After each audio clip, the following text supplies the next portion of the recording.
ሰላም ሰላም ውድ ቻናላችን ቤተሰቦች ሰላማችሁ ብዛ በያላችሁበት። እኔ በጣም ደህና ነኝ፣ እግዚአብሔር ይመስገን። እንኳን ወደ ንስር አካዳሚ ዩቲዩብ ቻናል በሰላም መጣችሁ። ለዚህ ዩቲዩብ ቻናል አዲስ ከሆናችሁ ሰብስክራይብ፣ ላይክ፣ ሼር በማድረግ አበረታቱን። ለእናንተ የአንድ ደቂቃ ስራ ናት፣ ለእኛ ግን ይጠቅመናል፣ ብዙ ሰዎች ላይ እንዲደርስ ይሆንልናል። እንደሚታወቀው በዚህ ዩቲዩብ ቻናል መሰረታዊ እንግሊዝኛ ትምህርትን ከመጀመሪያው ጀምረን እየተመማር እንገኛለን። ሁሌም እንደምላችሁ ደግሞ በተለይ ብዙ ኢትዮጵያ ሕዝብ የሚጠቀመውን አማርኛ በእንግሊዝኛ ፎከስ አድርገን እየሰራ እንገኛለን ማለት ነው። ለምሳሌ ያክል በተለያዩ ሶሻል ሚዲያ ላይ ገብታችሁ ስታዩ ኢንስታግራም ሊሆን ይችላል፣ ቴሌግራም፣ ፌስቡክ፣ ኢሞ፣ ዋትሳፕ ቦትም ሊሆን ይችላል። ቻት ስትደራረጉ ከጓደኞቻችሁ ጋር ስትጠጣፉ፣ ከዛም አልፎ ደግሞ ቲክታክ ላይ እና ዩቲብ ላይ ገብታችሁ ኮመንት ማንበብ መጻፍ ብትፈልጉ ብዙ ኢትዮጵያ ሕዝብ የሚጠቀም ምንድን ነው አማርኛ በእንግሊዝኛ ነው ማለት ነው። ስለዚህ እሱን ለማሻሻል ደግሞ እኛ እዚህ ጋር አሪፍና ጠቃሚ ቪዲዮዎችን ለእናንተ እየሰራን እያመጣ እንገኛለን። ከእናንተ የሚጠበቀው እስክሪብቶና ወረቀት እያያዛችሁ ፕራክቲስ ማድረግ ነው ማለት ነው።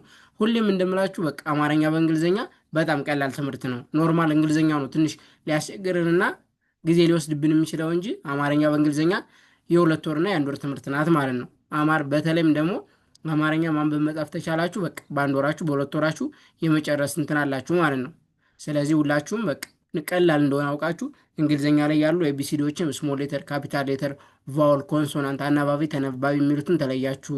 ከዛም አልፎ ደግሞ የአማርኛ 34ቱን ፊደል ወደ እንግሊዝኛ ተቀየራችሁ። አንደኛ ላይ ኢ፣ ሁለተኛ ዩ፣ ሶስተኛ አይ፣ አራተኛ ኤ፣ አምስተኛ ኢ፣ ስድስተኛ ባዶ፣ ሰባተኛ ኦ። እነዚህም ቫውሎችን አቀማመጣቸውን ከያዛችሁ በጣም ቀላል ነው ማለት ነው። ስለዚህ ሁላችሁም ትኩረት አድርጋችሁ መማርና እዚህ ጋር ፕራክቲስ ማድረግ ትችላላችሁ ማለት ነው።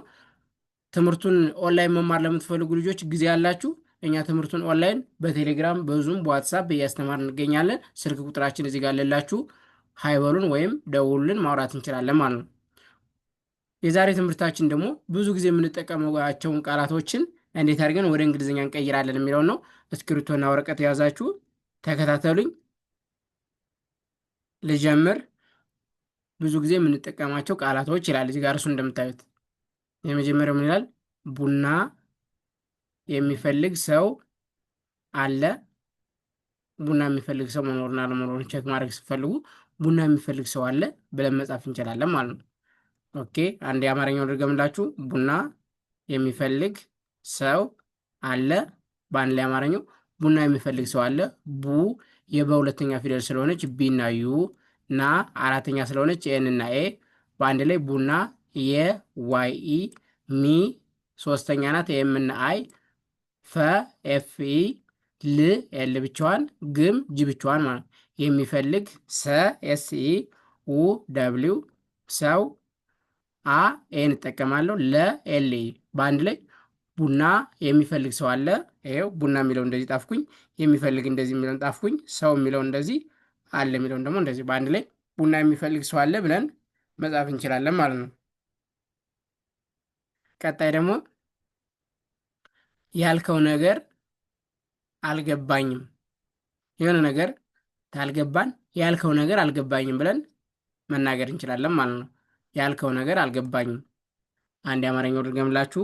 ያልከው ነገር አልገባኝም፣ በአንድ ላይ ያልከው ነገር አልገባኝም። ያ ይህ የአራተኛ ፊደል ስለሆነች ዋይ እና ኤ። እዚህ ጋር ባውሎችን እንዴት እንደምንጠቀም ሁሌም እምላችሁ ነገር አንደኛ ላይ ኢ መሆኗን እንዳትረሱ፣ ሁለተኛ ላይ ዩ፣ ሶስተኛ ላይ አይ፣ አራተኛ ላይ ኤ፣ አምስተኛ ላይ ኢ፣ ስድስተኛ ላይ ባዶ፣ ሰባተኛ ፊደል ከሆነ ደግሞ ኦ። በቃ እነዚህን ሁሌም አይምሯችሁ ላይ ቁጭ ማድረግ አለባችሁ ማለት ነው። ለምሳሌ ያ ይላል፣ ይህ የአራተኛ ፊደል ናት። ስለዚህ ዋይ እና ኤን እጠቀማለሁ። ያ ል ስድስተኛ ስለሆነች ኤል ብቻዋን፣ ከአንደኛ ስለሆነች ኬ እና ኢ፣ ው ስድስተኛ ስለሆነች ደብሊው ብቻዋን። ያልከው ነ ኤን ኢ፣ ገ ጂ ኢ፣ ር አር ብቻዋን፣ ነገር አ ኤን እጠቀማለሁ፣ ል ኤል ብቻዋን፣ ገ ጂ እና ኢ፣ ባ ቢ እና ኤ፣ ኝ ጂኤን፣ ም ኤም ብቻዋን። ስለዚህ በአንድ ላይ ያልከው ነገር አልገባኝም። ያልከው የሚለውን እንደዚህ ጣፍኩኝ፣ ነገር የሚለውን እንደዚህ ጣፍኩኝ፣ አልገባኝም የሚለውን እንደዚህ። ስለዚህ በአንድ ላይ ያልከው ነገር አልገባኝም። ኦኬ፣ ቀጣይ ደግሞ ስራ መጀመር እፈልጋለሁ። ስራ መጀመር እፈልጋለሁ ብለን መጻፍ ብንፈልግ ደግሞ ይኸው አማርኛው ልድገመው። ስራ መጀመር እፈልጋለሁ። በአንድ ላይ ስራ መጀመር እፈልጋለሁ። ስድስተኛ ስለሆነች የስ ብቻዋን፣ ራ አርኤ ስራ፣ መ ኤምኢ፣ ጀ ጀኢ፣ መ ኤምኢ ር አር ብቻዋን፣ መጀመር ኢን እጠቀማለሁ። ፈ ኤፍኢ፣ ል ኤል ብቻዋን፣ ጋ ጂኤ፣ ለ ኤልኢ፣ ሁ ኤችዩ እፈልጋለሁ። ስለዚህ በአንድ ላይ ስራ መጀመር እፈልጋለሁ። ይሄው ስራ የምትለዋ እንደዚህ ጣፍኩኝ፣ መጀመር የምትለዋ እንደዚህ ያደረግኩኝ፣ እፈልጋለሁ የሚለው አሁንም እንደዚህ በአንድ ላይ ስራ መጀመር እፈልጋለሁ ይላል ማለት ነው። ኦኬ ቀጣይ ደግሞ ዛሬ በጣም ከባድ ነው። ዛሬ በጣም ከባድ ነው ማለት የምንፈልግ ዛሬ በጣም ከባድ ነው። ኦኬ አማርኛው ደግሞ ዛሬ በጣም ከባድ ነው። ዛ የዛ አራተኛ ፊደል ስለሆነች ኤን ትወስዳለች ማለት ነው። ዜድ እና ኤ፣ ሬ አርኢ ዛሬ፣ በ ቢኢ፣ አ ቲኤ፣ ም ኤም ብቻዋን፣ በጣም ከ ኬኢ፣ ባ ቢኤ፣ ድ ዲ ብቻዋን፣ ከባድ ነ ኤንኢ፣ ው ደብል ብቻዋን ነው።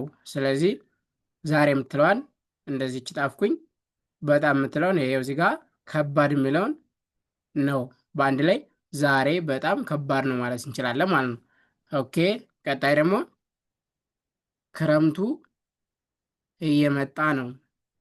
ክረምት እየመጣ ስለሆነ ክረምቱ እየመጣ ነው ብለን መጻፍ ብንፈልግ ደግሞ አማርኛው ልድገሙ አንዴ። ክረምቱ እየመጣ ነው። በአንድ ላይ ክረምቱ እየመጣ ነው። ኬ ብቻዋን፣ ረ አርኢ፣ ም ኤም ብቻዋን፣ ቱ ቲ እና ዩ፣ ክረምቱ ኢን እጠቀማለሁ። የዋኢ፣ መ ኤምኢ፣ ጣ ቲና ኤ፣ እየመጣ ነ ኤንኢ፣ ው ደብል ብቻዋን ነው። በአንድ ላይ ክረምቱ እየመጣ ነው ማለት እንችላለን ማለት ነው። ክረምቱ እየመጣ ነው። ኦኬ ቀጣይ ደግሞ ወተት መግዛት እንዳትረሳ። የሆነን ሰው ማዘዝ ብፈልጉ ወተት መግዛት እንዳትረሳ ብላችሁ በዚህ ቴክስት ማድረግ እንችላለን ማለት ነው። ወተት መግዛት እንዳትረሳ፣ ወተት መግዛት እንዳትረሳ። ወ ደብሊው ኢ፣ ተ ቲና ኢ፣ ት ቲ ብቻዋን፣ ወተት፣ መ ኤምኢ፣ ግ ጂ ብቻዋን፣ ዛ አራተኛ ስለሆነ ዜድ ኤ፣ ት ቲ ብቻዋን፣ መግዛት ኢን እጠቀማለሁ። ን ኤን ብቻዋን፣ ዳ ዲና ኤ፣ ት ቲን እጠቀማለሁ። ረ አርኢ፣ ሳ ኤስኤ። ስለዚህ በአንድ ላይ ወተት መግዛት እንዳትረሳ። ወተት የሚለው እንደዚህ ጣፍኩኝ፣ መግዛት የሚለው እንደዚህ እንዳትረሳ የሚለው በአንድ ላይ ወተት መግዛት እንዳትረሳ ይሆናል ማለት ነው። ወተት መግዛት እንዳትረሳ። ኦኬ ቀጣይ ደግሞ ሚስት አገባህ እንዴ? የሆነን ሰው ትዳር መያዝና ለመያዙን መጠየቅ ፈልጉ ሚስት አገባህ እንዴ ብለን መጠየቅ እንችላለን ማለት ነው። ኦኬ ሚስት አገባህ እንዴ? ሚ የሚለውን ኤም እና አይ፣ ስ ኤስ ብቻዋን፣ ት ቲ ብቻዋን፣ ሚስት አ ኤን እጠቀማለሁ። ገ ጂኢ፣ ባ ቢ እና ኤ፣ ህ ኤች ብቻዋን፣ አገባህ እንዴ። ስለዚህ ሚስት የሚለው እንደዚህ ጣፍኩኝ፣ አገባህ እንዴ የሚለውን ደግሞ እንደዚህ ጣፍኩኝ። በአንድ ላይ ሚስት አገባህ እንዴ ማለት እንችላለን ማለት ነው። ኦኬ አየሩ እንዴት ነው? አየሩን መጠየቅ እንፈልግ ሙቀት ነው ወይስ ብርድ ነው? አየሩ እንዴት ነው ማለት እንችላለን ማለት ነው። አየሩ እንዴት ነው? ኦኬ አየሩ እንዴት ነው? አ ኤን እጠቀማለሁ። የ ዋይ እና ኢ፣ ሩ አር ዩ፣ አየሩ ኢን እጠቀማለሁ። አሁንም ን ኤን ብቻዋን፣ ዴ ዲ እና ኢ፣ ት ቲ ብቻዋን፣ እንዴት ነው በአንድ ላይ አየሩ እንዴት ነው ማለት እንችላለን ማለት ነው። አየሩ እንዴት ነው ማለት እንችላለን። ስለዚህ የዛሬ ትምህርታችን ብዙ ጊዜ የምንጠቀማቸው ቃላቶችን እዚህ ጋር ያሉትን ቡና የሚፈልግ ሰው አለ፣ ያልከው ነገር አልገባኝም፣ ስራ መጀመር እፈልጋለሁ፣ ዛሬ በጣም ከባድ ነው፣ ክረምቱ እየመጣ ነው፣ ወተት መግዛት እንዳትረሳ፣ ሚስት አገባህ እንዴ፣ አየሩ እንዴት ነው፣ እነዚህን ለመጣፍ በቃ ደጋግመን ፕራክቲስ ማድረግ በጣም ቀላል ናቸው። ቅድም እንደነገርኳችሁ አንደኛ ላይ ኢ፣ ሁለተኛ ዩ፣ ሶስተኛ አይ፣ አራተኛ ኤ፣ አምስተኛ ኤ፣ ስድስተኛ ባዶ፣ ሰባተኛ ኦ የሚሉትንና ከዛ ደግሞ ዋና ዋና ተነባቢዎችን ተለያችሁ በጣም ቀላል ነው ማለት ነው። ስለዚህ የዛሬ ትምህርታችን ይህን ይመስላል። ኦንላይን መማር ለምትፈልጉ ልጆች እኛ በትክክለኛ በታማኝነት ያለ ኔትወርክ መቆራረጥ በደንብ አድርገን እናስተምራለን። የሚማሩ ጓደኞቻችሁ ታሏቸውም ሸር አድርጉላቸው። ስለነበረን ቆይታ አመሰግናለሁ። ቴንኪው